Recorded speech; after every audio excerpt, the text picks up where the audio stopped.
Donc, les dîmes et les offrandes, qu'est-ce qu'il en est dans la nouvelle alliance, dans l'alliance, pas la nouvelle, l'alliance, oui on va dire la nouvelle alliance, la Brit Hadasha, c'est important.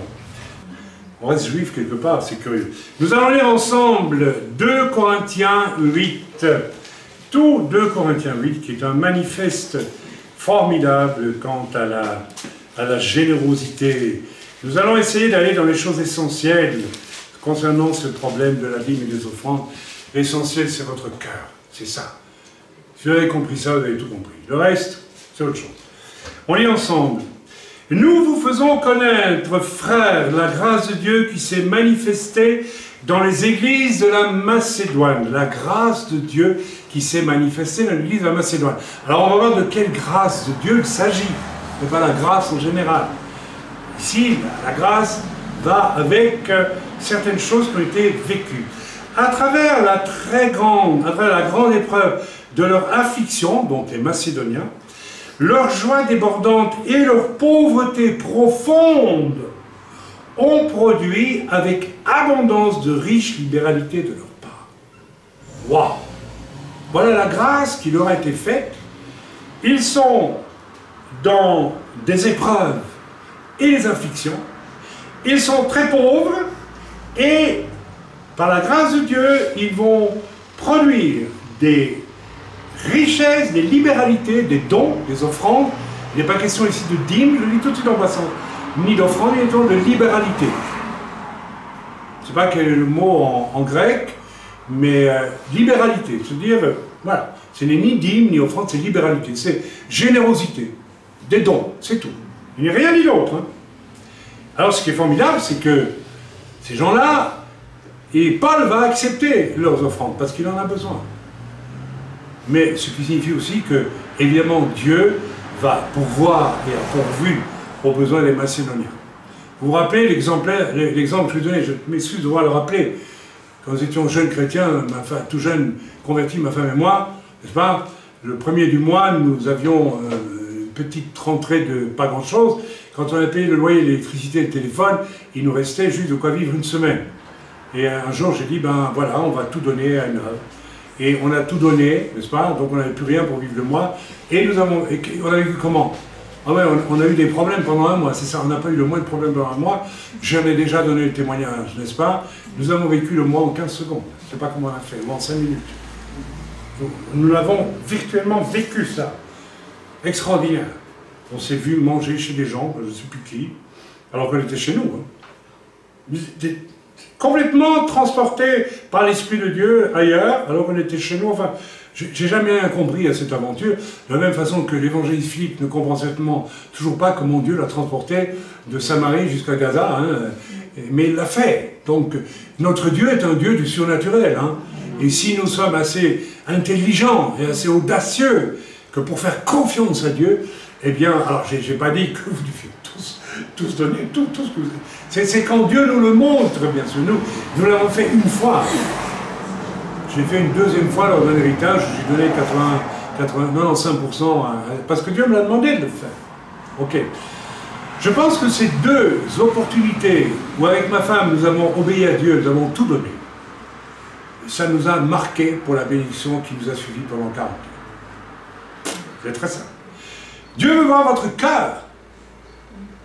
Dieu veut connaître votre cœur.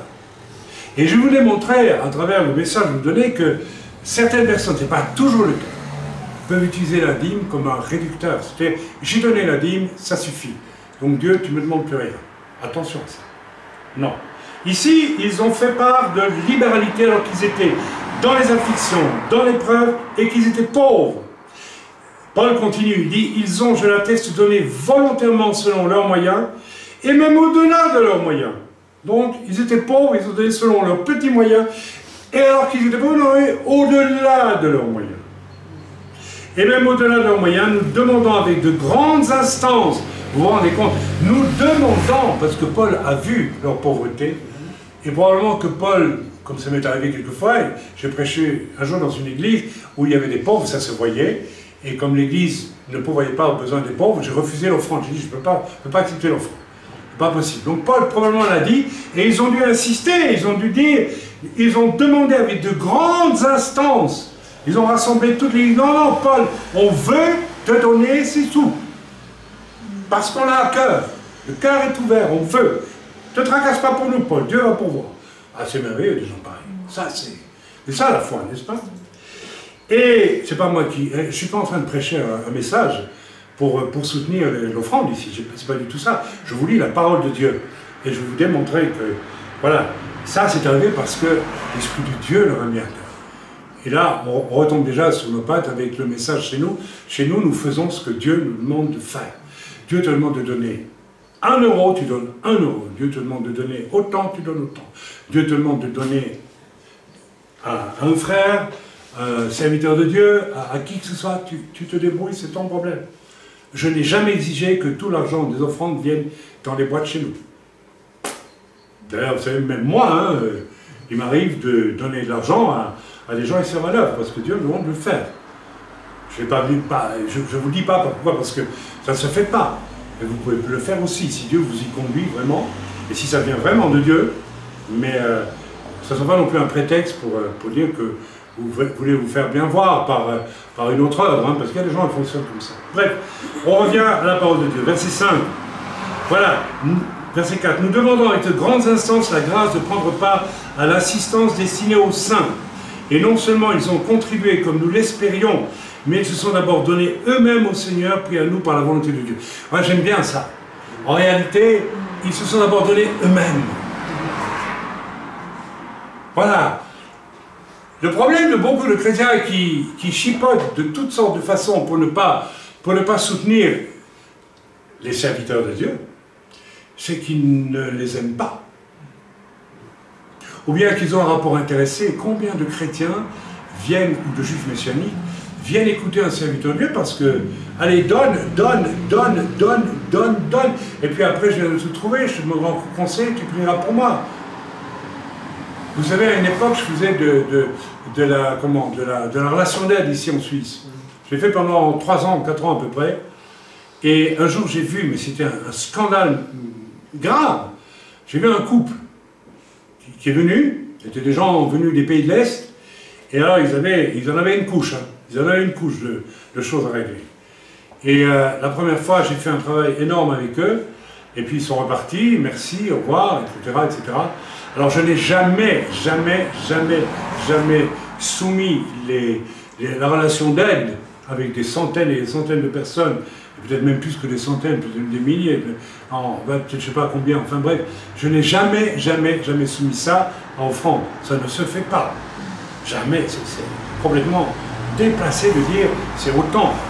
Ou alors vous ouvrez un cabinet de psychothérapeute chrétien, il y en a qui le font, hein. Alors c'est 100 francs la consultation, hein. Ou bien 200 ou même plus encore. Je ne l'ai jamais fait parce que ça ne peut pas le faire. Si tu es pasteur, les gens te demandent de l'aide, tu donnes pas. Tu ne penses même pas. Mais si tu es un petit peu normal, tu te rends compte que tu utilises une journée entière ou une demi-journée pour qu'on t'aide. Vous savez, pendant ce temps-là, le pasteur ne travaille pas ou l'église ne peut pas s'occuper de lui pour tout non plus, etc. Donc ces personnes sont venues 2 fois. Alors la deuxième fois, ils sont revenus, ils avaient encore des besoins, j'ai encore prié avec eux, et là j'ai senti que Dieu leur parlait, et il leur disait, vous pourriez quand même donner un petit quelque chose aux serviteurs, n'est-ce pas? Et j'ai vu que dans leur cœur, c'était niette. Je l'ai vu. Et Dieu m'a dit, fais rien. Et ils m'ont encore demandé une 3e fois. Et ils étaient gênés en partant. Je le vois encore. C'était dans l'appartement, là. Et je les vois en partant, gênés. Oui, on peut encore avoir un 3e entretien. Mais alors que Dieu leur parlait. Vous voyez, il y a des gens, vous savez, ils sont terribles. Et ils sont venus une 3e fois. Et j'ai encore terminé le travail. J'ai fini le travail avec eux, le travail pastoral. Et puis ils sont partis très mal à l'aise. Parce qu'en fait, non. Ça veut dire quoi? Ceux qui ne m'ont pas aimé. M'ont absolument pas aimé. Ici, les gens de Macédoine se sont donnés à Paul. Et parce qu'ils se sont donnés à Paul, parce qu'ils connaissaient son ministère, et pas que lui et d'autres serviteurs, eh bien, ils ont trouvé normal de participer de la façon dont ils ont participé. Donc, nous atteignons le cœur du problème ici.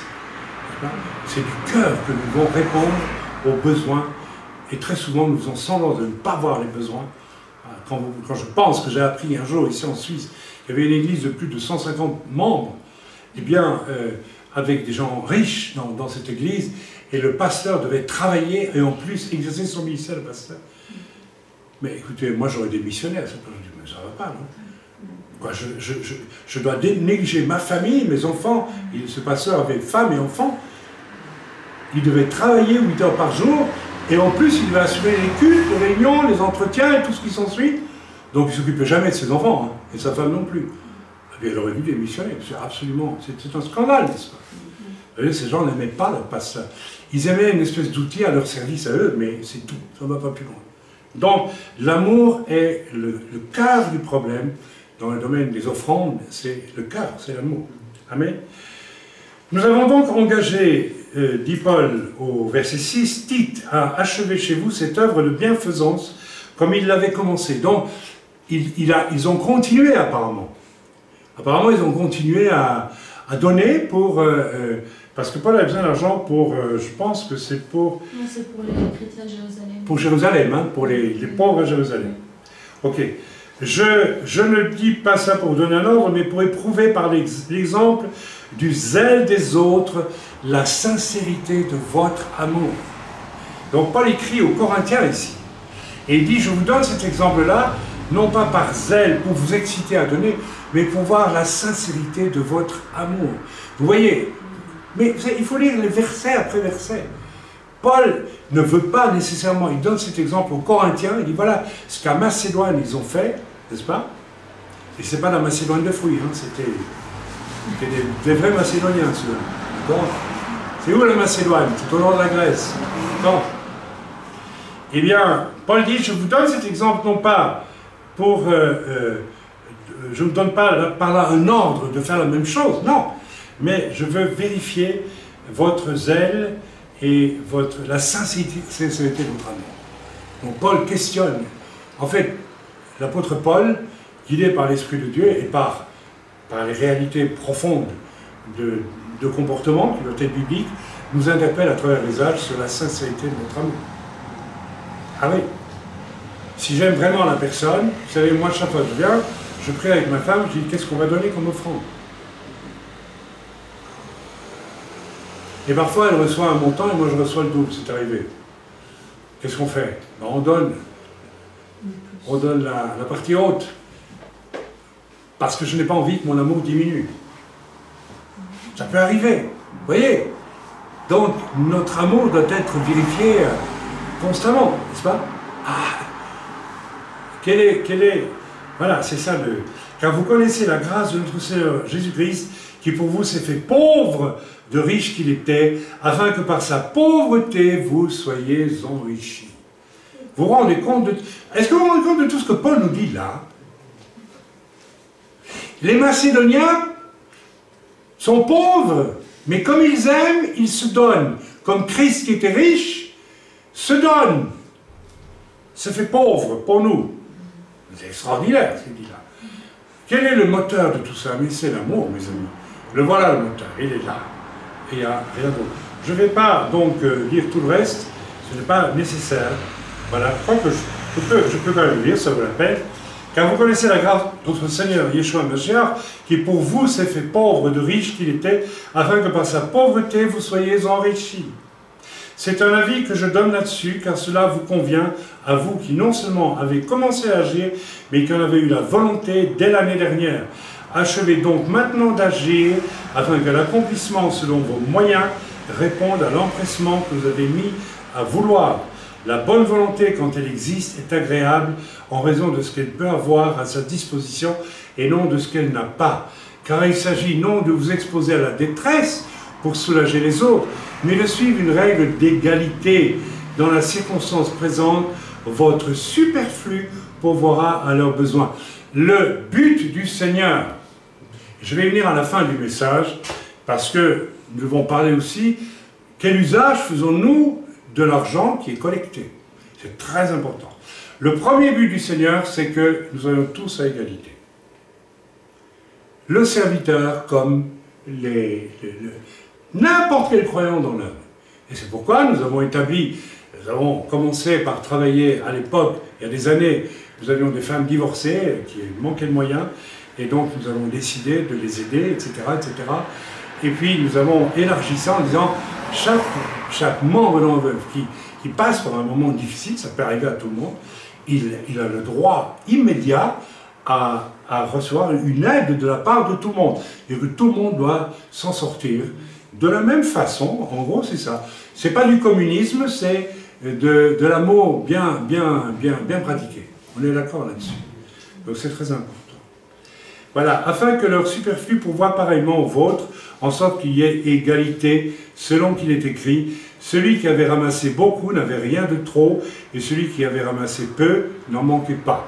En d'autres mots, si je ramasse beaucoup, je pense à ceux qui n'en ont pas. Ça, c'est déjà une première chose. D'accord? De manière à ce que tout ça profite. D'accord? Donc, c'est très clair, c'est tellement clair. Bon, alors, bien, je vous ai donc dit que la clé, nous l'avons verset 4, c'est donner avec cœur. C'est ça que le Seigneur veut que vous ayez. Le cœur et l'obéissance du cœur, mes amis, ce sont des choses importantes. Alors, la question qui se pose pour beaucoup, très souvent dans l'Église aujourd'hui, doit-on donner la dîme? Et à qui doit-on la donner? Et doit-on donner l'offrande? Si vous voulez donner une dîme, logiquement, parce que là vous pratiquez quelque chose qui vient de la première alliance, où les dîmes étaient destinées à qui? Aux Kohanim et aux Lévites. Ces gens-là officiaient constamment, je dirais pas nuit et jour, mais tous les jours sur le temple, et il fallait les entretenir, point final. Donc, dans ce cas-là, si vous voulez appliquer la dîme, vous la devez aux serviteurs. Mais moi, je préfère qu'on oublie la dîme, et je vais vous dire pourquoi, et qu'on ne garde que l'idée des libéralités, même pas les offrandes. Parce que offrande, il y a quelque chose que je n'aime pas dans l'offrande. C'est un sacrifice. C'est un sacrifice d'être libéral, c'est un sacrifice, il faut oublier, n'est-ce pas? Oui, mais les mots, vous savez, les mots sont porteurs de sens. Il y a des gens, ils font vraiment... c'est très douloureux hein, de faire une libéralité. Ça ne devrait pas être douloureux. Ça ne devrait pas être douloureux. Bien sûr que le diable fera tout pour que vous ne le fassiez pas, ça c'est sûr. Parce que c'est le meilleur moyen de bloquer une œuvre aussi. Et comment est-ce qu'on bloque une œuvre? On bloque les finances, c'est fini. Voilà, on ne peut plus acheter de billets d'avion, on ne peut plus acheter de Bible, on ne peut pas envoyer tous nos livres à 50 pasteurs en Afrique, là, vous savez demander maintenant, il faut de l'argent, c'est fatal. Du temps de Paul, il fallait de l'argent, du temps de Jésus. Jésus aussi avait une équipe et avait quelqu'un qui avait la bourse. Bon, et les femmes qui accompagnaient Jésus et qui pourvoyaient. Absolument. Donc, la question fondamentale, la dîme ou l'offrande, c'est un débat qui risque de voiler l'essentiel. En réalité, si vous allez en Brit Hadasha, c'est-à-dire dans la Nouvelle Alliance, dans le Nouveau Testament, vous ne trouvez aucune mention de la dîme. Il n'y en a pas. Sauf dans deux cas, nous allons les lire. Dans Matthieu 23, lisons ensemble. Et nous allons voir que ça, c'est quelque chose qui se passe du temps de Jésus. Jésus n'est pas encore mort, Jésus n'est pas ressuscité, le Saint-Esprit n'est pas descendu à la Pentecôte. Et j'ai dit quoi, 33, c'est ça? 23. Et donc, nous allons voir que le sens réel des paroles de Jésus. Amen. 23, je dis. Malheur à vous, scribes et pharisiens hypocrites. Voilà, le sens profond de donner la dîme et l'offrande ici, Jésus, ce qu'il fustige, ce n'est pas le fait de donner la dîme ou l'offrande, c'est l'hypocrisie des pharisiens. D'accord? Attention. Parce que vous payez la dîme de la menthe, de l'âneth et du cumin, et que vous laissez ce qui est plus important, entre parenthèses, si vous voulez être dans le régime des dîmes, il faut pratiquer toutes les dîmes que les Juifs pratiquaient. Et là, je vous souhaite bonne chance. Déjà ici, il y a la menthe, donc vous achetez des sachets de menthe, vous m'envoyez 10%, hein, d'accord? C'est comme ça. Ah oui, c'est selon la loi. Amen. L'âneth et le cumin, bon cumin, hein. Bon, Milena, la prochaine fois que tu achètes du cumin, ou bien Priscilla, tu baisses une balance 10% pour Chaim, hein, d'accord?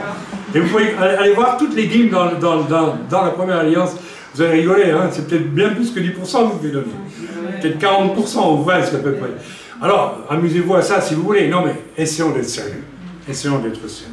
Donc Jésus leur dit, vous êtes des hypocrites, parce que vous donnez la dîme de la menthe, c'est pas grand-chose. Hein. La lettre c'est du cumin, c'est du bricole, ça c'est rien. Et que vous laissez ce qui est le plus important dans la loi, la justice, la miséricorde et la fidélité. On peut résumer ça en une chose. Vous laissez de côté le cœur. C'est ça que vous laissez de côté. Amen. La miséricorde. C'est là ce qu'il fallait pratiquer sans négliger les autres choses. Conducteurs aveugles qui éliminaient les moucherons et qui avalaient le chameau. Amen. Dieu dit ça à des juifs qui vivent selon la loi. Amen. Et ce que Dieu, le focus de Jésus ici, c'est pas la dîme, bien qu'il dit, il faut pratiquer. Tant que vous êtes cela, vous devez pratiquer ces choses. Vous savez, il y a plein de choses que les juifs eux-mêmes aujourd'hui ne peuvent plus pratiquer, hein, parce que d'abord, il n'y a plus de temple, il n'y a plus de Cohen, il n'y a plus de Lévites qui travaillent sur le temple. Donc déjà, ils ne peuvent plus pratiquer la dîme. Alors, ils ne la pratiquent plus. Amen. Donc, ça nous montre bien que ça, c'était juste ce temps, et que le focus, c'est le reproche que Jésus fait aux pharisiens de leur hypocrisie. Ce n'est pas un commandement de donner la dîme et les offrandes. Vous pouvez trouver ça aussi dans un deuxième passage. J'espère que je me suis fait comprendre, c'est clair. Luc 11, 42, c'est la même chose. Et Luc 18, 22. Donc on va lire Luc 11, 42. Luc 11, 42. On y va. 11, 42, j'y suis. 11, 42. Voilà, c'est du même tonneau. Hein. Mais malheur à vous, pharisiens, parce que vous payez la dîme de la menthe de la rue. Ici, de la rue. La rue, c'est une herbe, hein, c'est ça. Et et de toutes les herbes, et que vous négligez la justice et l'amour de Dieu. Voilà. Ici, Luc, il le dit, comme je l'ai dit tantôt, la justice et l'amour de Dieu. Amen. C'est là ce qu'il fallait pratiquer sans omettre les autres choses. Malheur à vous, pharisiens, parce que vous aimez les prêtres, etc., etc. Donc, c'est très clair. Ici, le focus est mis sur l'hypocrisie, et pas du tout sur le fait de donner la dîme. On est bien d'accord. Maintenant, à part ces deux exemples, vous pouvez lire aussi, je ne le lirai pas parce que Luc 18, verset 12, mais ça doit être du même tonneau. Amen. Ce qui est stigmatisé ici, c'est l'orgueil et l'hypocrisie, ainsi que la pratique de la dîme pour couvrir tout cela. Amen. En réalité, en donnant juste la dîme de ceci ou de cela, il dégradait, parce que ça se faisait en public. Voilà, moi je suis cachère, je suis bien. Ils cachaient l'hypocrisie de leur cœur. Ils cachaient qu'il n'y avait pas d'amour. Donc, je peux donner la dîme et ne pas avoir de cœur. Je peux donner la dîme et ne pas avoir de cœur.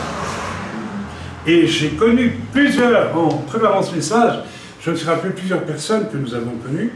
Je songe à une personne qui me mettait toujours mal à l'aise, parce que je l'ai vue arriver dans l'église, bon, je ne dirais pas, elle venait de l'étranger, et elle s'est installée, et je dirais grâce à l'église, elle a été reçue, elle a été, bon, formidablement reçue, elle a trouvé un très beau travail, etc., etc.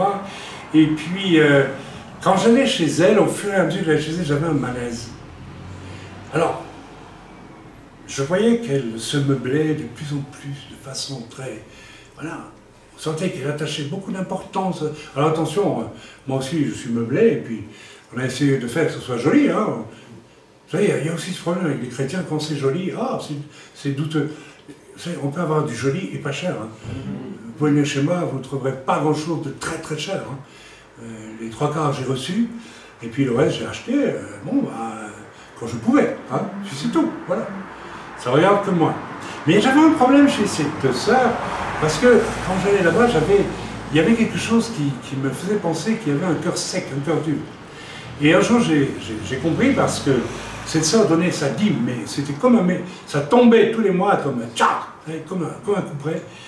Et lorsqu'il s'agissait qu'il y avait des besoins, d'autres besoins dans l'église, elle ne participait pas. Elle ne participait jamais. Et le discours implicite, c'était pas dit, tu t'en rappelles peut-être pas, mais moi je m'en rappelle. Oui, je vois que tu ne réfléchis pas à la personne. Oui. C'est pas important de réfléchir à la personne. C'est l'exemple qui est important. Et un jour, le Seigneur m'a parlé, il m'a dit, tu vois, cette personne, c'est une hypocrite. Elle croit que parce qu'elle donne la dîme, elle a fait tout ce qu'elle devait faire. mais son cœur est sec et dur, elle n'en aura pas un copec de plus parce que, elle ne me donnera pas à moi un copec de plus parce qu'elle se réfugie hypocritement derrière la dîme. Et c'est le cas de pas mal de monde, vous savez. J'ai connu 2 personnes qui ont été dans l'église ici, qui ont donné des dîmes importantes, et qui étaient fiers de la donner. Elles ne sont plus dans l'œuvre aujourd'hui. Elles ne sont plus dans l'œuvre aujourd'hui. Parce que se réfugiant derrière une espèce d'obéissance religieuse à la dîme, et même à des offrandes, elles croyaient que ça leur donnait un blanc-seing pour l'éternité. Elles croyaient qu'il y a des gens qui achètent leur droit à faire partie du peuple de Dieu. Ces pharisiens, qu'est-ce que vous croyez? Qu'est-ce que Jésus fustige? Vous croyez que vous êtes agréable aux yeux de Dieu parce que vous vous réfugiez derrière la dîme de la rue, de l'ortie, du machin, du pissenlit? Vous êtes une bande d'hypocrites. Moi, je connais votre cœur. Eh bien, en tant que chrétien, nous pouvons faire la même chose. Alors, je ne dis pas que tous ceux qui donnent la dîme et qui donnent aussi des offrandes font cela, mais il y a le risque de vivre cela. Et nous devons faire attention, n'est-ce pas, à ce que nous faisons. Pour mieux comprendre cela, nous allons aller lire Hébreux 7, du verset 1 à 22. C'est long, mais ça vaut la peine. Alors, là, nous aurons le texte fondamental, grâce auquel nous saurons, n'est-ce pas, pourquoi il n'est plus question de dîme ni d'offrande. Je vais voir si j'ai bien dit tout ce que j'avais à dire, parce que comme d'habitude, j'ai des notes terribles, un peu dans tous les sens. Voilà. Donc, indépendamment de ces 2 écritures, où Jésus fustige l'hypocrisie des pharisiens, en disant, vous vous servez de la dîme pour cacher l'état de votre cœur, en réalité c'est ça que Jésus le reproche, vous n'avez plus aucune mention de la dîme dans le Nouveau Testament. Il n'y a plus de mention de la dîme. Alors pourquoi est-ce que les chrétiens évangéliques et les catholiques d'ailleurs avant ont gardé l'idée de la dîme? Eh bien c'est une erreur parce que ils ont dit, ben voilà, pour soutenir les lévites dans le temple, il faut soutenir maintenant les prêtres et puis les pasteurs, donc donner la dîme. Mais il n'y a pas besoin de donner la dîme, donner des libéralités. Parce que le piège de la dîme, je le répète, c'est de croire, ça y est, j'ai donné la dîme, j'ai fait mon devoir, schluss, terminé, je donne plus rien. Et c'est le cas de beaucoup. Parce que si, évidemment, c'est plus pratique de donner la même somme tous les mois que de ne rien décider. Et toutes les semaines, d'être dans la prière, Seigneur, qu'est-ce que je dois faire? Ah, évidemment, c'est moins. Ah oui, parce que si je sais ce que je donne tous les mois, je m'organise en conséquence. D'accord? Et puis la vie est belle, voilà, ça va. Mais c'est très bien, tu donnes la dîme, d'accord? Mais après, tu fais tout ce que tu veux, n'est-ce pas? La vie, c'est pratique. Voyez où est le piège? Tandis que quand tu ne donnes pas la dîme, tu ne donnes même rien du tout, systématiquement. Et que le Seigneur te conduit à donner, bien sûr, si le Seigneur te conduit à donner tous les mois une telle somme, si par exemple nous avons décidé qu'il y a un besoin, par exemple la location de la petite salle de Jérusalem, bon, ben, il faut donner tous les mois, donc vous donnez tous les mois, c'est bien. Mais vous savez aussi que chaque semaine, vous priez et vous demandez au Seigneur ce que vous devez faire dans l'offrande. Évidemment, ça c'est moins confortable. Mais d'un autre côté, c'est peut-être beaucoup plus confortable. Parce qu'au moins, on est sûr qu'on fait ce que Dieu demande. Ce qui est extrêmement important. Alors, on va aller lire dans Hébreux, au verset... je cherche mes Hébreux. Mes Hébreux. Où sont mes Hébreux? Oh là là, je ne trouve plus mes Hébreux. Oh là là, je vieillis, hein, c'est terrible. Allez, voilà la lettre aux Hébreux, donc au chapitre, j'ai dit 7, qui sont ensemble. Le chapitre, c'est un chapitre colossal au niveau du sens. Il faut vraiment le relire et le relire, s'il vous plaît. En effet, ce Melchisédek était roi de Salem. Paul vient de nous parler de Melchisédek. Rappelez-vous, vous savez qui est Melchisédek. Donc c'est ce roi, n'est-ce pas, sans généalogie, à qui Abraham va donner la dîme de tout. D'accord? C'est une image de Yeshua, bien sûr, qui va venir. C'est Melchisédek. D'accord? Melchisédek est une image. Il était roi de Salem. sacrificateur du Dieu très haut, il alla au-devant d'Abraham lorsqu'il revenait de la défaite des rois, et il le bénit. Amen. Et Abraham lui donna la dîme de tout. Ici, il est question de dîme, mais c'est la dîme d'Abraham. D'accord? On n'est pas dans le régime de l'Église. Hein. Attention, ne soyez pas mesquins. Et il est d'abord roi de justice d'après la signification de son nom, ensuite roi de Salem, c'est-à-dire roi de paix, et il est sans père, sans mère, sans généalogie, il n'a ni commencement de jour, ni fin de vie. Mais, donc, ce Melchisédek, c'est très curieux d'ailleurs de dire qu'il est roi de Salem. Ici, il introduit plutôt Yeshua, qui n'a ni commencement ni fin de vie, hein. D'accord, c'est clair. Considérez combien est grand celui auquel le patriarche Abraham donna la dîme du butin. Ceux des fils de Lévi qui exercent le sacerdoce ont, d'après la loi, l'ordre de lever la dîme. C'était encore le cas quand Paul a écrit ça. Il y avait toujours les sacrifices sur le temple. Ok? Mais il parle ici du système lévitique, du système de la première alliance. Il ne parle pas ici pour l'Église. Soyons bien conscients de ça. Amen. Voilà. Ceux des fils de Lévi qui exercent le sacerdoce ont, d'après la loi, l'ordre de lever la dîme sur le peuple, c'est-à-dire sur leurs frères qui, cependant, sont issus des reins d'Abraham. Et lui qui ne tirait pas d'eux son origine, il leva la dîme sur Abraham, donc Melchisédek, et il bénit celui qui avait les promesses. Or, c'est sans contredit l'inférieur qui est béni par le supérieur. Et ici, ceux qui perçoivent la dîme sont des hommes mortels, mais là, c'est celui dont il est attesté qu'il est vivant. De plus, Lévi, qui perçoit la dîme, l'a payé, pour ainsi dire, par Abraham, car il était encore dans les reins de son père lorsque Melchisédek alla au-devant d'Abraham. Il faut relire tout ça, parce que je lis un peu rapidement, il le faut, mais c'est extraordinairement important. Si donc, alors écoutez bien, c'est maintenant que ça devient intéressant pour nous. Si donc la perfection avait été possible par le sacerdoce lévitique, la première alliance, on est d'accord? Car c'est sur ce sacerdoce que repose la loi donnée au peuple, y compris le fait de prélever la dîme. Ça fait partie de la loi.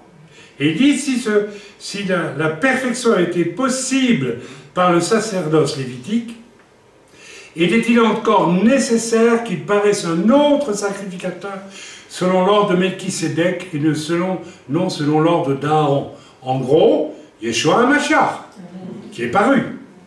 Car le sacerdoce étant changé, donc quand Yeshua apparaît, le sacerdoce est changé.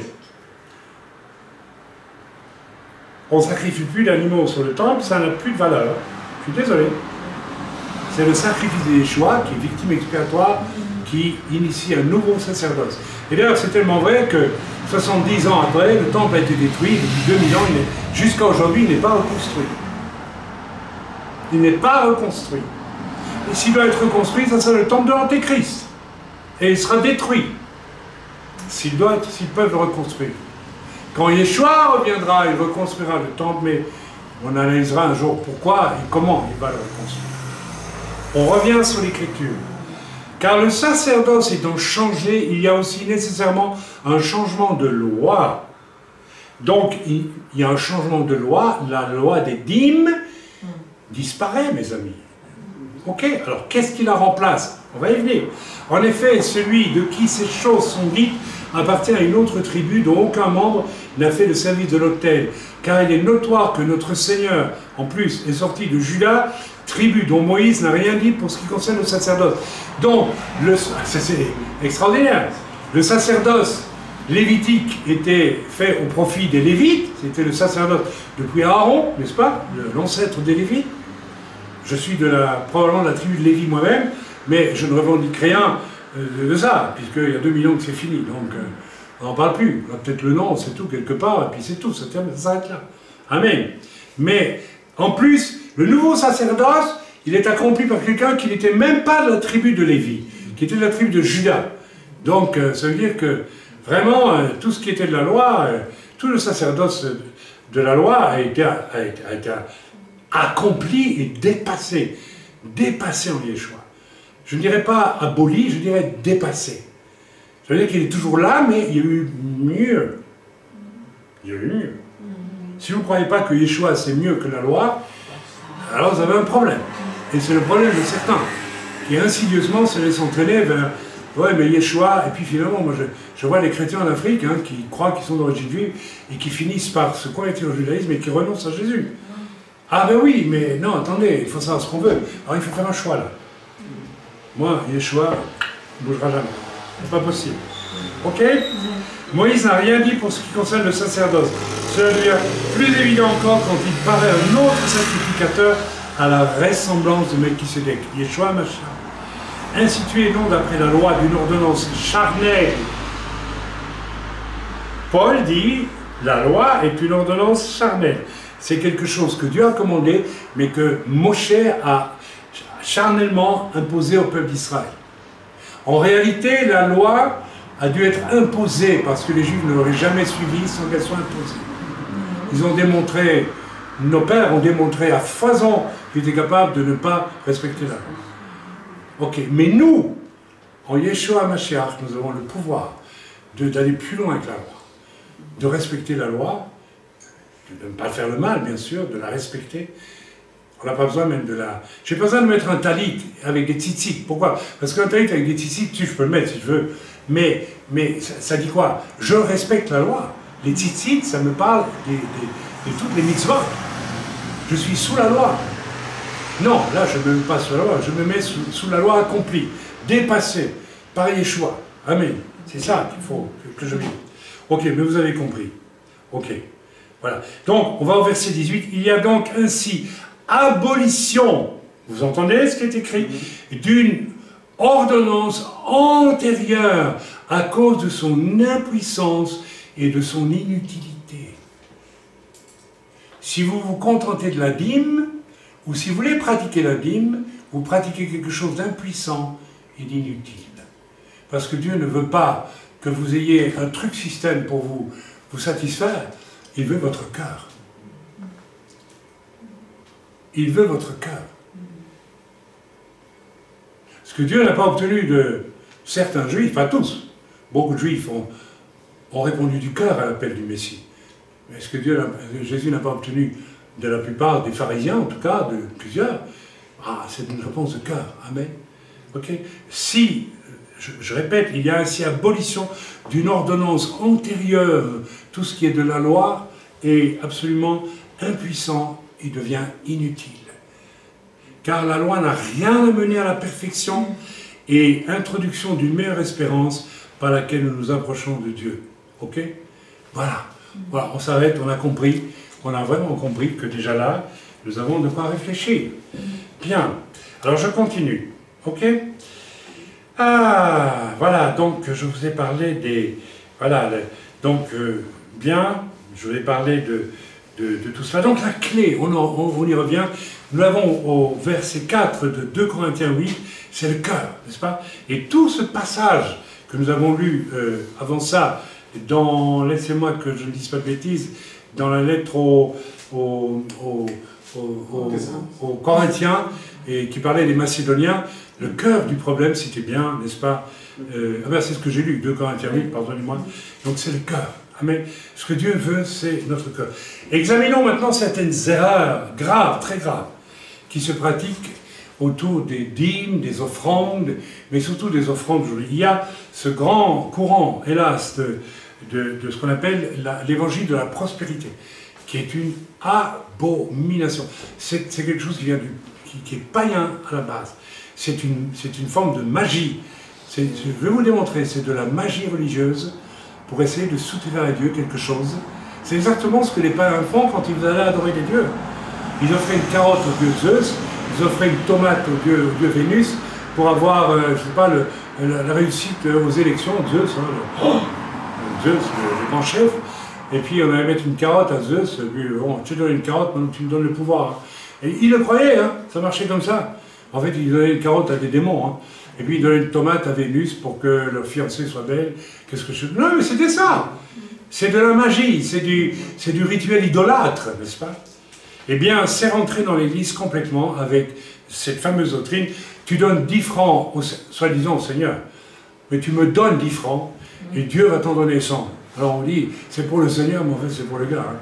Alors vous voyez des églises incroyables, on va parfois, quand je vais en Afrique, je vois ces jeunes églises, je ne peux même pas mettre les pieds dans ce genre d'église. Vous avez 2000, 3000, 4000, 5000 personnes, et 80% c'est des pauvres, mais alors des pauvres de chez pauvres. Hein. Et puis vous avez le gars qui arrive dans une Rolls, n'est-ce pas, de 3 km, avec, n'est-ce pas, à chaque prédication un nouveau costume, d'ailleurs, il n'y a pas que lui, hein.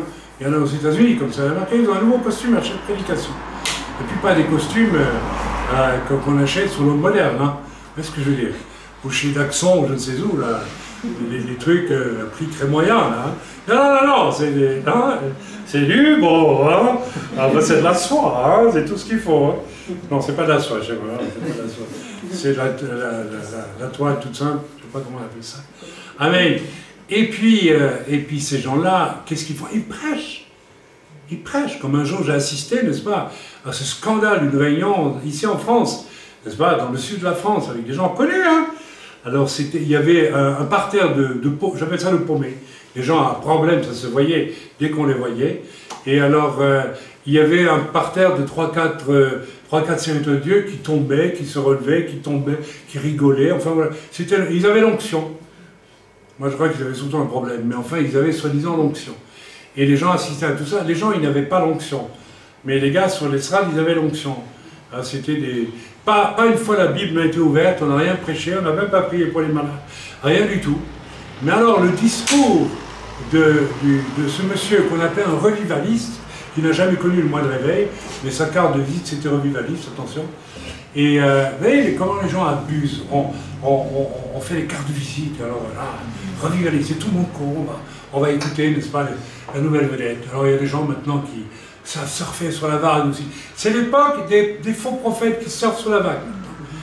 Maintenant, la vague, c'est Israël, le monde juif, tout ça. Alors, hop là, tout le monde se précipite, etc., etc. Et puis, quand vous découvrez les coulisses, parfois vous êtes horrifié de ce que vous découvrez. Et alors, cet homme, à la fin, n'est-ce pas, de ces je monte, je descends, je tombe et je rigole, n'est-ce pas, il prend le micro et dit, voilà, vous avez vu maintenant l'onction, c'est quelque chose d'extraordinaire. Alors moi, j'ai un message pour vous, c'est que Dieu va vous appeler tous à remplir des salles entières de 2000, 3000 personnes pour répandre la même onction. Alors les gens, ils sont contents, hein, ah, c'est chouette, ça c'est bien, hein. Ouais. Mais le problème, c'est que vous n'aurez pas d'argent pour louer les salles. Vous comprenez? Parce que vous n'avez pas semé dans l'œuvre du Seigneur. C'est ça, la doctrine de la prospérité. Alors les gens, tout de suite, ils sortent de leur carnet de chèques. Et je voyais les gens, ils y allaient. Et en fait, ils se sont appauvris parce que ni onction, ni grande salle à louer, ils n'ont jamais rien vu, bien sûr. C'est de la pure escroquerie. C'est du mensonge, c'est extrêmement grave. Et il faut vraiment, c'est une abomination. Un tel état d'esprit relève de la pensée magique, n'est-ce pas? Les païens font de même avec les dieux de jadis. Hein, j'ai oublié de vous signaler tantôt, je reviens dessus, parce que je l'avais mis en travers de mon carnet, bien sûr. Alors, vous voyerez, bien entendu, acte 2, verset 41, hein, le fameux acte 2, verset 41, où ils partageaient tout ce qu'ils avaient, de manière à ce que tous aient la même chose. Admirable passage. Mais mes amis, quand on lit ça, tout le monde dit, oh, mais c'est plus pour maintenant. Mais si c'est pour maintenant. C'est pour maintenant. Je me souviens, dans l'œuvre, nous avons connu des gens riches, qui ont hérité, qui ont eu plusieurs héritages. Alors, tant mieux pour eux, moi j'étais content. Alors ces gens ont acheté des choses très chères, et des véhicules à 100 000 €, des choses... oui, ah ben oui, ok. Non, ben voilà. Et moi je voyais une sœur, n'est-ce pas, qui tirait la langue et qui élevait son fils seul, qui vivait dans des conditions... Bon, la personne était digne, mais bon, c'était pas le grand confort là où il vivait, n'est-ce pas? Moi j'ai pensé tout de suite, ces gens qui ont hérité vont automatiquement aider la jeune personne qui élève seule son enfant, n'est-ce pas? Rien du tout, rien du tout. Eh bien ces gens ne sont plus dans l'œuvre aujourd'hui, et je dirais même qu'ils ont tout perdu. Voilà. Donc mes amis, non, c'est pour ce temps de la même façon. Vous savez, je ne le rappelle pas pour faire un cocorico, mais j'ai eu un seul héritage dans ma vie, ma femme s'en souvient. Et nous avons prié, ça nous a dit, tu donnes 97%, tu achètes juste une machine à laver à ta femme, et le reste tu le donnes à 2 œuvres chrétiennes. Nous n'avons jamais manqué de rien pour autant. Hein. Ok? C'est le Seigneur qui est maître de nos finances. Et ce n'est pas réservé seulement à quelques exceptions, c'est quelque chose que nous devrions vivre tous. Amen? Donc la prochaine fois que vous aurez un héritage, eh bien, vous priez et vous demandez au Seigneur ce que vous en faites. Ou vous pouvez très bien ne pas prier et faire garder tout pour vous si vous voulez, mais vous prenez là le chemin qui va vous conduire à la perte, mes amis, à la perte. Parce que ces gens, tous ces gens au cœur dur, la dîme, rien que la dîme, ou bien ces gens au cœur dur, quand ils ont pas mal d'argent, tous ces gens-là, ils ne sont plus nulle part aujourd'hui. Ils sont même retournés dans le monde en réalité. Ils vous diront que non, ils vous diront que ce sont toujours chrétiens, mais en fait ils sont retournés dans le monde. Parce que le monde ne les a jamais quittés. Il ne les a jamais quittés. Amen. Donc attention, ok. Alors je reviens à cette doctrine de la prospérité. Hein. Donnez un peu et vous recevrez beaucoup. C'est un mensonge qui annule la vérité de votre générosité, qui n'en est plus une, mais devient un sordide calcul, un marchandage sordide. C'est sordide, c'est absolument sordide. De simplement prêcher une chose comme celle-là et de la croire. Ça veut dire, je vais manipuler Dieu. Dieu, je te donne 10 balles, tu m'en rends 100. Hein. Ah oui. Et on prend des versets bibliques pour supporter ça, et on tord l'écriture. Je reviendrai tantôt avec le fameux verset biblique de Malachie. Hein. Ce que je vous reproche, c'est que vous ne donnez pas vos dîmes et vos offrandes. Apportez-les, vous verrez si. Mais attention, attention. Évidemment, les esprits vicieux, moi je dis bien vicieux, ils utilisent ça pour dire, oui, donc c'est bien la preuve que si on donne les dîmes, les offrandes, Dieu va nous bénir beaucoup. C'est un mensonge. Je vais vous prouver que c'est un mensonge. On va aller dans l'écriture tantôt. Ce que Dieu a voulu rappeler à ces gens, vous ne donnez plus rien, parce que vous donnez au monde, vous donnez à vos fantaisies pour le monde. Rendez ce que vous devez à Dieu. Et je vous rappellerai que moi je suis généreux. C'est ça que ça veut dire. D'accord? Mais vous allez vous priver de ma générosité si vous continuez comme ça. Parce que celui qui n'est pas généreux avec Dieu, quand il doit l'être, pourquoi Dieu serait-il avec lui quand il a besoin? Une fois, nous avons refusé d'aider un couple dans l'œuvre ici. Une fois. Parce que ces gens n'étaient pas honnêtes. Vous vous en rappelez. Les anciens s'en rappellent. Donc tout ça est sérieux, mes amis. Amen. Ok. N'est-ce pas? Ce marchandage avec Dieu est une voie par excellence pour se perdre. Si vous analysez Judas, qui s'est perdu, vous découvrez que c'était la voie qu'il avait empruntée. Il était intéressé financièrement et politiquement dans le fait de suivre Jésus. Ça l'a perdu. Vous connaissez tous l'épisode de cette femme en Belgique qui était dans notre église. Et c'était l'époque où nous avions besoin d'une nouvelle voiture, ma femme s'en souvient. Et donc, le Seigneur m'a dit, tu ne dis rien à personne. Je n'ai rien dit à personne dans l'église. Et 2 sœurs sont venues me trouver un jour, à la fin de la culte, m'ont dit, le Seigneur nous a montré que l'église devait t'offrir ta nouvelle voiture, parce que tu en as besoin. J'ai dit, écoutez, dans ce cas, c'est à l'église à s'exprimer. Moi, je ne dirai rien à l'église. Rien. Si vous pensez qu'il faut le dire à l'église, dites-le. Je ne sais même pas si elles l'ont dit, je n'en sais rien. L'église ne m'a pas offert ma voiture, dont j'avais besoin. Donc moi, je n'ai rien demandé, j'ai laissé faire le Seigneur, et puis le Seigneur parle, et puis les gens font ou ne font pas, c'est leur problème, c'est pas mon problème. Ok. Un mois après, j'ai finalement fait un emprunt pour acheter la voiture. Et un mois après, une des 2 sœurs est venue me trouver dans mon bureau, avec une voix pleine de larmes, en me disant « Je te demande pardon parce qu'en fait, c'est moi qui devais te donner l'argent. J'ai la somme exacte et je n'en ai pas besoin. C'est l'argent qui ne sert à rien.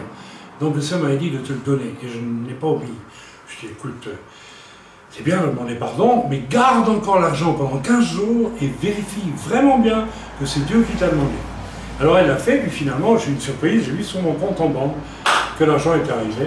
Et pendant 2 ans, cette personne n'a pas fait de problème. Et soudain, lorsque nous quittons la Belgique, à l'époque, je ne vous raconte pas tous les détails, elle quitte le Seigneur, elle se met en concubinage avec un païen, c'était une femme divorcée. Et qu'est-ce qu'elle fait? Elle réclame son droit. Et pour le pouvoir l'obtenir, elle dépose une plainte en justice, s'il vous plaît, qui a été classée sans suite, parce que je n'avais pas volé, ni escroqué, de rien du tout. Et elle est allée jusqu'à témoigner devant une commission anti-secte en inventant une kyrielle de mensonges me concernant, dans l'espoir secret qu'on m'oblige à lui rendre son argent. Son argent lui a été rendu d'ailleurs. Alors qu'est-ce qui s'est passé pour cette famille? Tout simplement, il s'est passé ceci, c'est qu'elle n'a pas donné, n'est-ce pas, autrement qu'avec l'arrière-pensée de recevoir à son tour quelque chose. Et comme elle n'a pas reçu, elle a réclamé. Je vous assure, c'est un des problèmes aujourd'hui dans l'Église, n'est-ce pas? Beaucoup de chrétiens donnent, ils sont infectés par cette doctrine, je donne mais je vais recevoir en retour. Ou je donne donc j'ai un droit dans l'Église.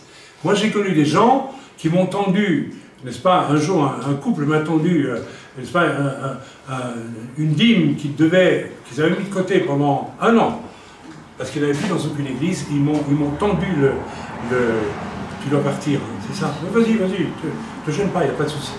Et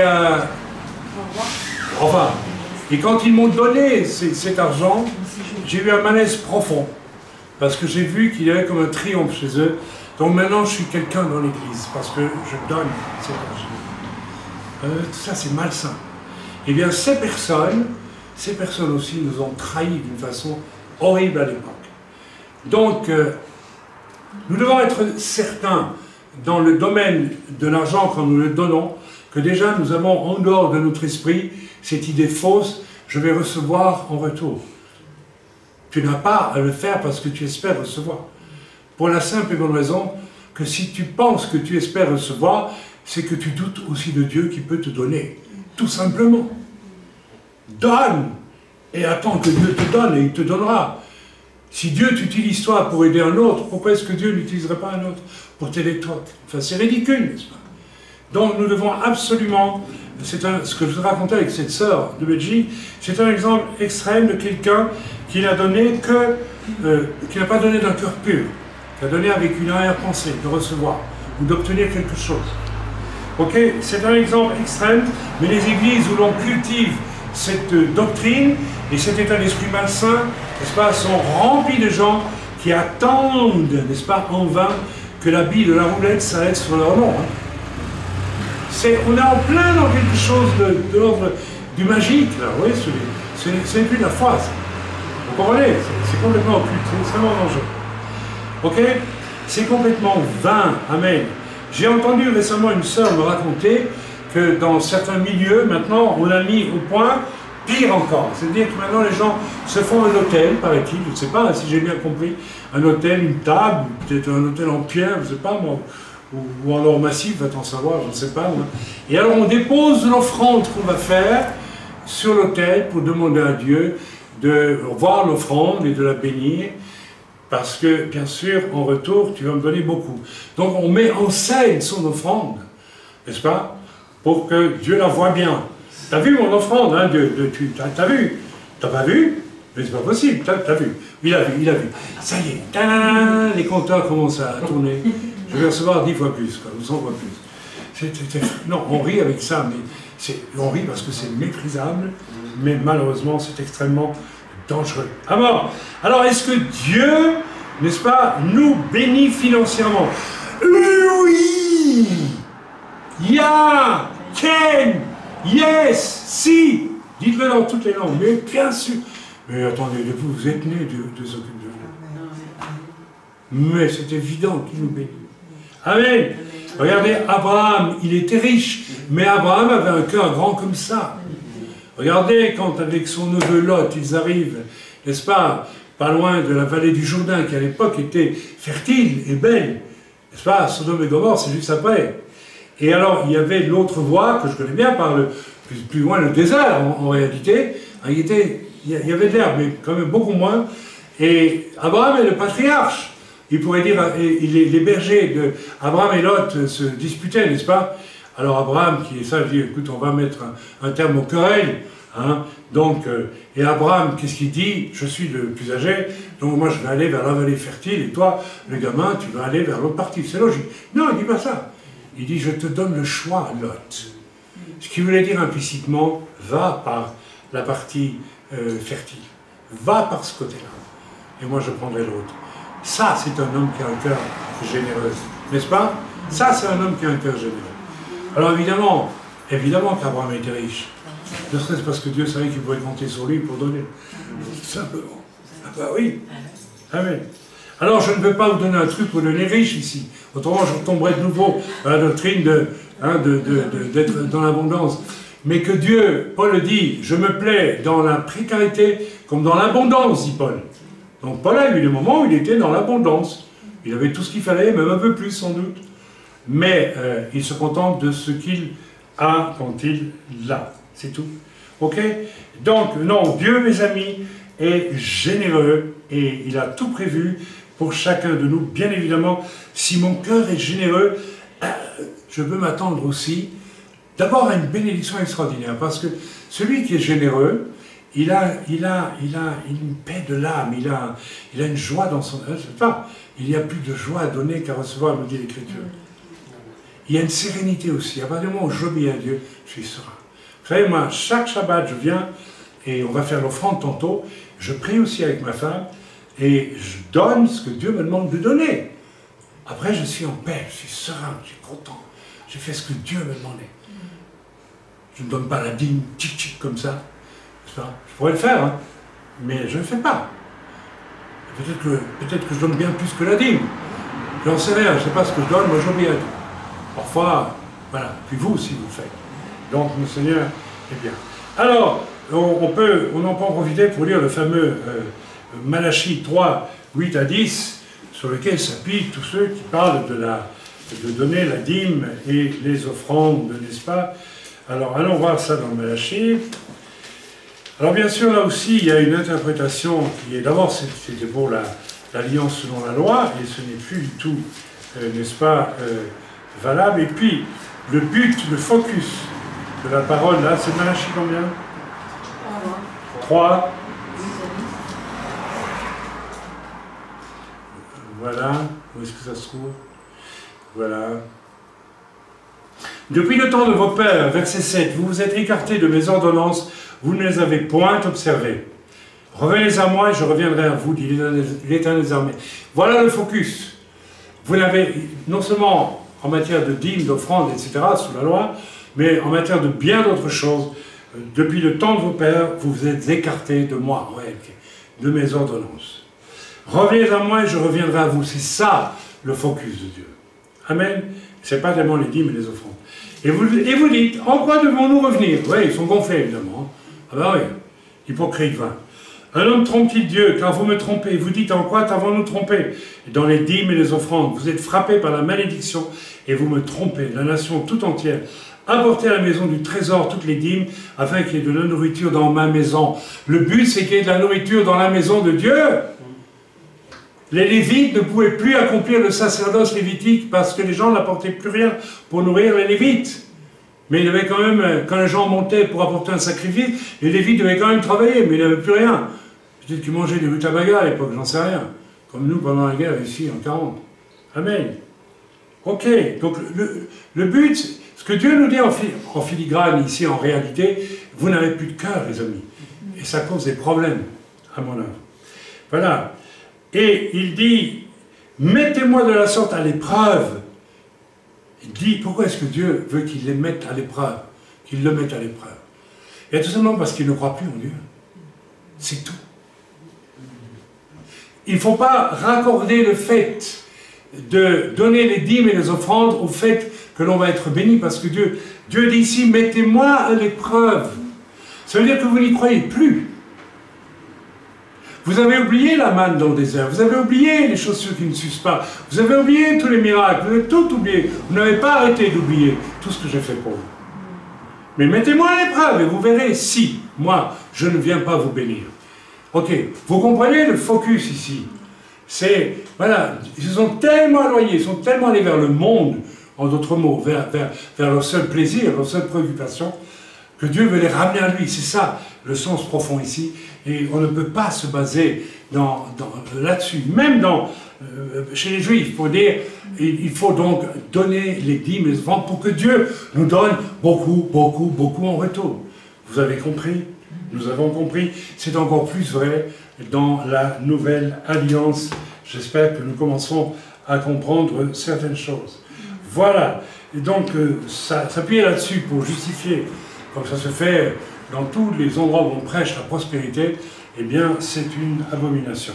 Ok, ici le contexte, et je l'ai dit très clairement, voilà, je ne vais pas le répéter, l'obéissance de cœur, n'est-ce pas? Comme le cœur de cette femme qui donnait juste la dîme, n'est-ce pas, était sec, eh bien, en réalité, ce que j'observais chez cette personne, c'est qu'elle donnait de manière sèche sa dîme tous les mois, mais peu à peu, et c'est ce qui m'était mal à l'aise quand j'allais chez elle, je voyais le monde qui s'installait chez elle. Oh, il n'y avait pas de photos mauvaises, il n'y avait rien de tel, mais il y avait une... Comment dire, le cœur était plus mis sur le développement de mes richesses que sur celle de la maison de Dieu. Ce qui est une erreur très grave. Parce que pendant un petit temps, tu peux vivre dans l'illusion, mais à un moment donné, tu vas tout perdre. Et tu vas perdre plus que les choses matérielles. Tu risques de perdre toute ta communion avec Dieu, tout simplement. Et cette sœur en question, elle a perdu sa communion avec Dieu. Et ceux qui vivent avec elle l'ont perdu aussi. Okay. Dieu voulait les éloigner du monde et de leur égoïsme, ces juifs de Malachie, là, dont j'ai lu le passage, en leur prouvant que l'or et l'argent sont à Dieu, et que si tout est à Dieu, lui, il veut s'occuper de nous, mais il veut aussi que nous donnions au Seigneur quand il nous demande ce qui lui appartient. Lorsque Dieu nous demande quelque chose, une offrande, une libéralité, nous ne faisons que rendre à Dieu ce qui lui appartient. Vous avez déjà réfléchi à ça? Nous rendons simplement à Dieu ce qui lui appartient. Dieu dit, je vous le confie, mais je vous redemande ceci parce que j'en ai besoin pour mon œuvre. Donc vous me donnez, s'il vous plaît. C'est pas à vous, c'est à moi. C'est mis en dépôt chez vous. Vous avez déjà réfléchi à ça? Non, on ne réfléchit pas à ça. Ok? Voilà, donc Dieu pourvoit toujours richement à nos besoins. Même quand les gens comme de Macédoine ont donné au-delà de leurs moyens, il est en fait évident et certain que Dieu a pourvu largement ensuite à leurs moyens. Je ne vais pas prolonger tellement. Voilà, alors la grandeur, la richesse de Dieu et nos cœurs ouverts, voilà ce que Dieu veut connaître. Amen. C'est bien ce que le diable veut nous empêcher de croire et de voir. Il y a toutes sortes de stratégies pour bloquer notre cœur quand Dieu nous demande de participer à son œuvre. Une des stratégies, je viens de vous la donner, c'est « donne ta dîme, puis c'est bon ».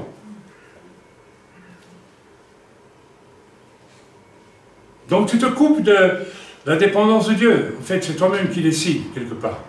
Ça, je l'ai suffisamment développé. Et il y a là une stratégie redoutable, car, n'est-ce pas, les personnes qui fonctionnent comme ça, et qui croient qu'avec un système établi, n'est-ce pas, ça fonctionne, elles oublient une chose, c'est qu'elles ne vont plus expérimenter non plus la bonté de Dieu à leur égard.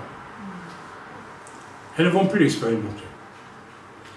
Elles gèrent elles-mêmes l'argent que le Seigneur leur confie. Vous voyez ce que je veux dire? Donc, elles vont rentrer dans un système d'incrédulité aussi. Si je décide que tous les mois je donne autant et pas plus, je rentre dans un système d'incrédulité. Parce que si Dieu me demande de donner plus, je vais donner plus. C'est ce qu'on appelle les offrandes, n'est-ce pas? Mais si je décide non, ma dîme, craque, c'est fini, je ne donne pas plus, terminé, j'ai fait mon devoir, je suis content, je rentre dans un système qui n'appartient plus à Dieu. Une dynamique qui ne vient plus du Seigneur. Ça n'a plus rien à voir avec le cœur de Dieu, tout ça. Donc attention, c'est une stratégie redoutable, car ça engendre l'incrédulité.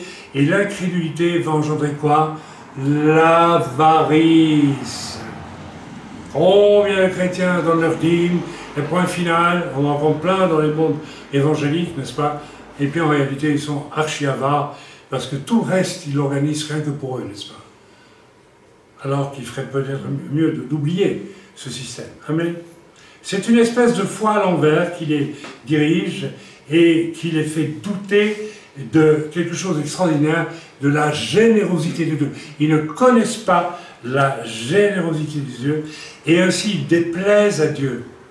Ils déplaisent implicitement à Dieu, parce qu'en agissant comme ils agissent, ils déclarent « Je ne crois pas dans la bonté de Dieu, et je gère moi-même mes finances. » Donc, sous couvert de dîme, je peux être un incrédule, un avare, et déclarer quelque part, je ne crois pas dans la bonté de Dieu. Vous me suivez mon raisonnement? Vous comprenez ce que je suis en train de vous dire? Ou vous ne comprenez pas? Ça vous passe OK? Donc, c'est la raison pour laquelle nous, dans l'œuvre, nous avons mis de côté l'idée de la dîme, parce qu'on n'en voit pas la trace. Après la résurrection de Jésus, on ne voit nulle part, mettez à part le premier jour de la semaine tout ce que vous avez prévu de donner, etc., etc., les libéralités, on ne voit pas, mettez vos dîmes à part et vos offrandes à part. Il est question de libéralité. Amen. Donc, voilà, les richesses de Dieu sont inépuisables. Jamais dans notre œuvre, nous n'avons eu un projet qui soit né avec de l'argent au départ. Vous vous rappelez? Donc, la démonstration a été faite, mais des dizaines de fois, depuis 37 ans que je suis dans le ministère, que tous les projets que nous avons eus, et qui parfois étaient coûteux, n'est-ce pas? Eh bien, nous n'avions pas un franc au départ, mais Dieu nous a dit, allez-y, comptez sur moi, et Dieu a pourvu, n'est-ce pas? Donc, il n'y a pas de souci pour nous. Donc, on veut rester avec Dieu dans cette dimension de liberté. C'est-à-dire, Dieu me dit, tu n'enfermes rien, tu te rends juste disponible avec ce que tu as. Et quand je te demande de donner, tu donnes ce que je te demande de donner.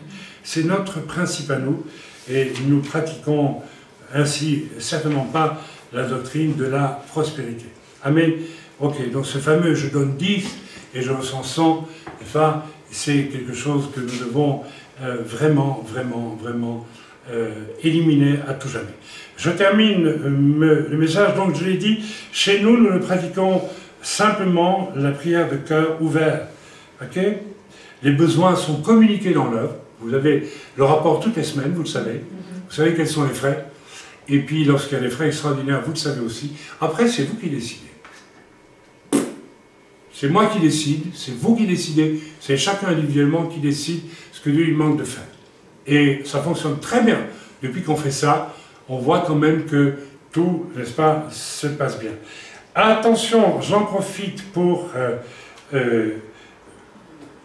vous dire une chose très importante, qui n'est pas un détail. Alors écoutez bien ce que je vais vous dire, parce que ce que nous pensons, nous, au fond de nous-mêmes, nous le transmettons aux autres. Nous influençons les autres. Nous avons une influence. Si vous rentrez dans une église où tout le monde est triste, vous allez être triste. C'est normal. Quand vous entrez dans une église où tout le monde est joyeux, vous allez être joyeux tout de suite. Vous rentrez, là, vous êtes prédicateur, ah, ils sont tous joyeux aussi. Vous êtes déjà joyeux, n'est-ce pas? Alors, il y a un phénomène que j'ai constaté. Selon la personne qui va, parce que c'est un travail dans l'œuvre, qui va présider l'offrande, les offrandes seront hautes ou seront basses. Ou bien les besoins vont même s'accumuler parce que les offrandes sont insuffisantes. Et quelquefois, quand c'est une autre personne, eh bien, les offrandes sont tellement importantes qu'on arrive à tout payer, n'est-ce pas? Alors, il n'y a pas de hasard là-dedans. Ce qu'il faut que vous vous posiez comme question, si vous êtes appelé à vivre ça comme ancien, quel est l'état de mon cœur? Alors peut-être que tu donnes pas mal d'argent, même à l'œuvre du Seigneur. Et pourtant, quand tu présides l'offrande, il n'y a rien, ou très peu, c'est pauvre, ou c'est maigre. Eh bien peut-être qu'il y a une autre zone de ton cœur qui n'est pas généreuse pour Dieu. Si tu vis égoïste, si tu vis replié sur toi, si tu vis comme ça, toujours préoccupé de ta petite personne, il y a des gens comme ça va se sentir quand tu vas présider l'offrande. Et les gens ne donneront pas, les gens vont s'aligner, parce que toi tu présides, les gens vont s'aligner sur l'état de ton cœur à toi. Je dis ça en passant, mais c'est important, c'est très important. Donc ceux qui président pour l'offrande doivent être des gens avec un cœur généreux, large et bon. Et pas seulement dans le domaine financier, dans tous les domaines. Amen. Ça inclut tous les domaines du comportement. Je promets quelque chose que je ne fais jamais, il suffit que mon cœur est dur, est égoïste, est hypocrite. Amen. Je vais présider l'offrande. Vous n'avez pas diffusé un état d'esprit généreux. Ce n'est pas possible. Si vous n'êtes pas fidèle dans vos promesses, par exemple, comment allez-vous attendre que les gens, eux, soient fidèles dans leur engagement vis-à-vis du Seigneur? Donc nous devons, voilà, je vous donne toutes sortes de petits. Alors, à quoi attribuons-nous dans l'œuvre les libéralités? Eh bien, le soutien des ministères, parce que je dis bien des ministères, et nous soutenons quelquefois pas mal de ministères, on a soutenu les ministères qui étaient établis au Togo hein, pendant toute une période, et s'il y avait parmi nous plusieurs ministères, ils seraient soutenus dans la mesure où ils en ont besoin.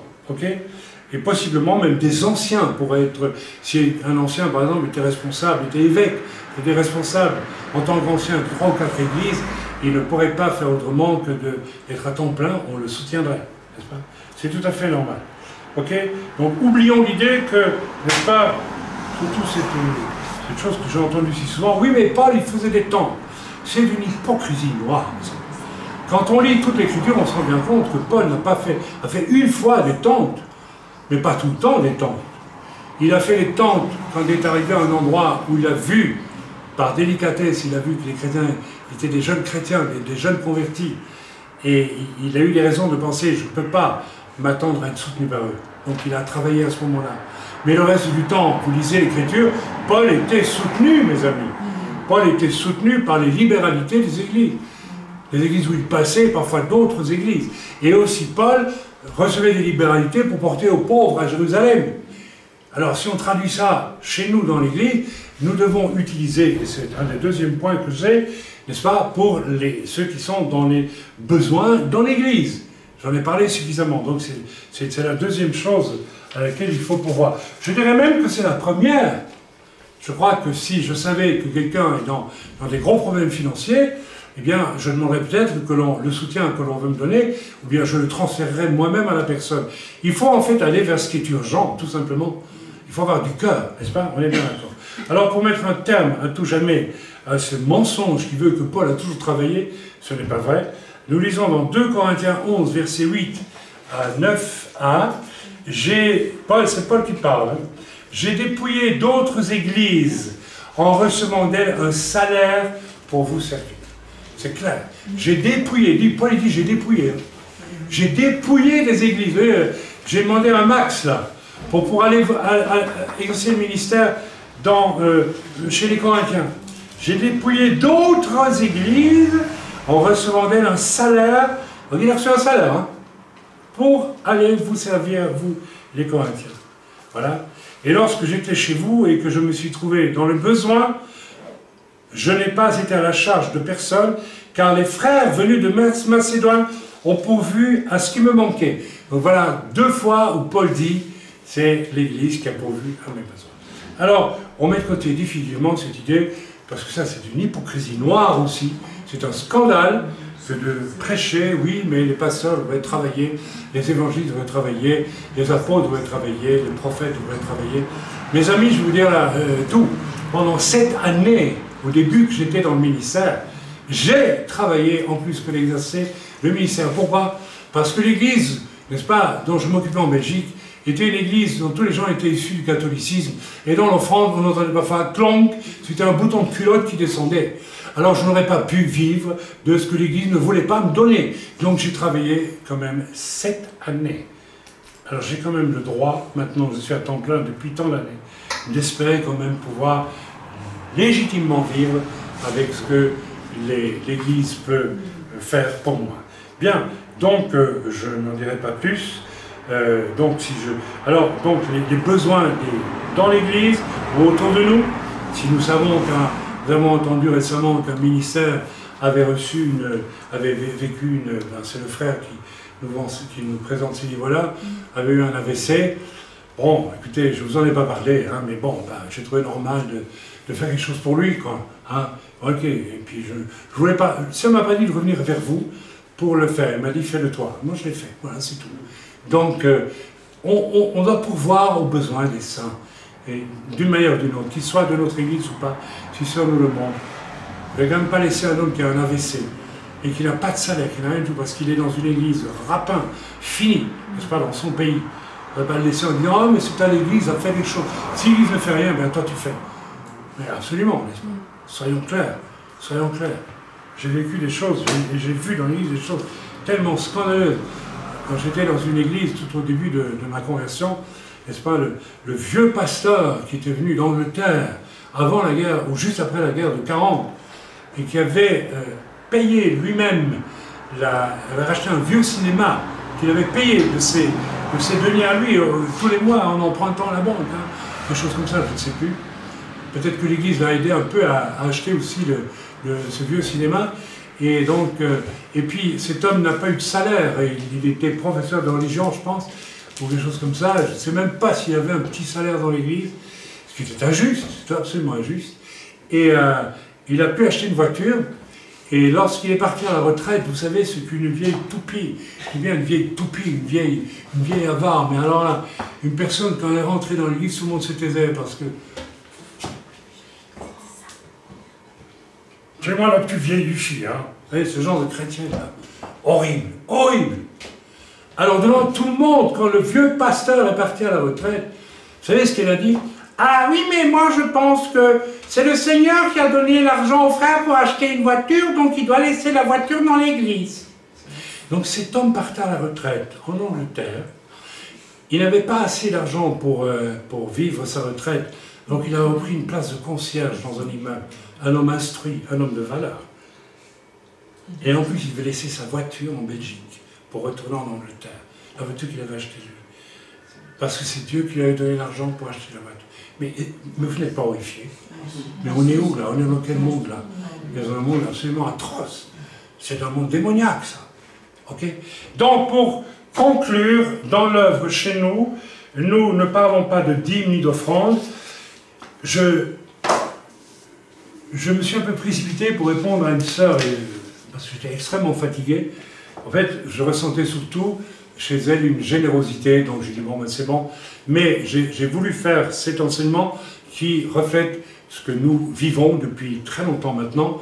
Donc nous ne voulons pas décider de limites confortables qui peuvent devenir hypocrites, mais nous disons simplement, nos cœurs sont ouverts devant toi, Seigneur. Ce que tu nous demandes, nous le faisons. Et ça ne regarde personne d'autre. Ce que vous faites ne me regarde pas, ne regarde pas votre voisin. C'est vous seul, avec Dieu, qui voyez ce que vous avez à faire. Je pense que c'est la meilleure façon de concevoir, n'est-ce pas, la libéralité dans l'Église. Je vous ai démontré que cette libéralité-là, ouverte, est supérieure au fait de donner la dîme, bien supérieure. Oui, c'est supérieur, c'est bien plus grand. En plus, ça honore votre liberté. Dieu a confiance en vous. Vous savez, quelque part, Dieu avait imposé ça aux Juifs parce qu'il n'était pas sûr du tout qu'ils allaient obéir, hein, de cœur. Ben, il faut le dire, hein, c'est dit dans l'Écriture. C'est comme ça. Mais le Seigneur a dit, j'ôterai le cœur de pierre, je donnerai un cœur de chair. Dites-moi, avant de connaître le Seigneur Yeshua, qui vous a démontré son amour, est-ce que votre cœur était de pierre ou de chair? Il était de pierre. Alors n'envoyez pas aux Juifs qui n'ont pas encore un cœur... vous savez, quand un Juif reçoit Jésus, hop là, son cœur est renouvelé aussi. Alors s'il vous plaît, ne prolongeons pas dans l'Église des horreurs en matière de gestion des finances. Soyons des gens nobles de cœur et disponibles à Dieu, et le soyons-le à tous égards, non seulement dans le domaine de l'argent, mais dans tous les domaines. Soyons des gens honnêtes, soyons des gens ouverts. Amen. Et je répète, les anciens, ne soyez pas étonnés. Vous verrez au niveau des offrandes qui vont être générées par votre présentation, eh bien vous saurez dans quel état vous êtes en réalité. Vous aurez un révélateur de votre véritable état. Amen. Donc bénissons le Seigneur et louons le Seigneur pour cette chose. Je crois que je vais m'arrêter là. Et nous avons donc devant nous 10 jours. Nous avons sonné le chauffard pour que Dieu sonde nos cœurs en profondeur et nous montre vraiment là où nous devons, n'est-ce pas, user de quoi déjà? Défendre l'unité en étant sobre, veillant et riant. Amen. Nous allons passer à l'offrande, après tout, nous allons le faire, maintenant c'est le moment. Donc vous savez très bien, vous avez prié, vous savez très bien ce que Dieu attend de vous. Vous venez le faire, moi je vais le faire aussi, comme tout le monde, bien sûr. Je le fais pour moi et pour mon épouse. Donc voilà, très bien. Merci Seigneur, nous t'obéissons, faisons ce que tu nous demandes. Voilà, amen. Donc il y a deux choses. Donc il y a pour la voiture, on peut le mettre ici, voiture ici, d'accord? Et là c'est les factures. Donc on va mettre l'étiquette facture, et l'autre c'est pour la voiture. On est d'accord, on n'a pas dit, voici, voilà l'étiquette. Bien. Donc voilà. Alors vous obéissez à Dieu, vous mettez, Dieu vous demande de mettre, soit pour la voiture, pour les frais d'entrer la voiture, soit pour les factures. Voilà. Voilà. Merci Seigneur. Que Dieu soit béni, Dieu soit loué. Amen. Vraiment, merci à Arnaud qui m'a apporté un verre d'eau.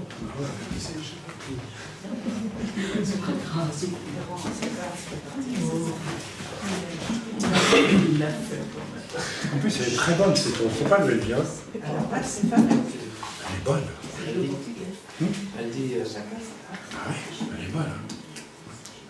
Ouais, j'en prie. Ok. Vous avez fini vos transactions là? Ok. Voilà. Seigneur notre Dieu, nous te remercions parce que ton cœur est ouvert et le nôtre est tout. Nous voulons avoir le même cœur que toi, le cœur de Jésus, le cœur de Yeshua. Et nous te remercions, Père. Merci. Nous bénissons tous nos frères et sœurs. Je bénis aussi ceux qui nous ont rejoints via Skype et dont certains se sont déjà montrés très généreux. Je ne vais pas citer les noms, les personnes bien sûr, mais je les remercie de tout cœur et surtout, je ne les remercie pas, je crois que c'est le Seigneur. Et soyez donc bénis parce que vous faites preuve de cœur. Et c'est tout à fait merveilleux. Je remercie aussi ce frère qui avait envoyé un chèque à mon nom, mais je ne peux pas, en France, je n'ai pas de compte en banque, je n'ai pas de... Donc j'ai dû renvoyer parce que si on dépose un chèque ici en Suisse, on prend tellement de frais. Donc j'ai dit non, ne m'envoyez plus des chèques à mon nom. C'est une erreur, il ne faut pas envoyer à mon nom. Donc je dis, une fois pour toutes, n'envoyez pas de chèque à mon nom. Si vous envoyez un chèque pour l'œuvre, ou peut-être pour moi si vous voulez, hein, vous êtes libre, c'est l'un ou l'autre, vous ne mettez pas de nom, mais dans la lettre, vous mettez la destination. D'accord? Nous avons le détail de tout ça dans la lettre de nouvelles que nous envoyons. Vous la recevez, vous n'avez qu'à aller lire.